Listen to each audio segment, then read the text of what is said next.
విడుమొరటోడు అని వాళ్ళు వీళ్ళు ఎన్నెన్ని అన్న పసి పిల్లవాడు నవ్వాడు.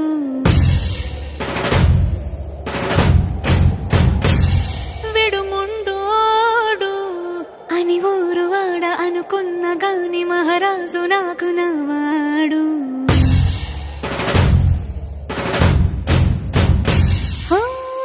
మాట పెడుసైనా మనసులో వెన్న రాయిలా ఉన్నవాడిలోన దేవుడెవరికి తెలుసును నాకన్నా.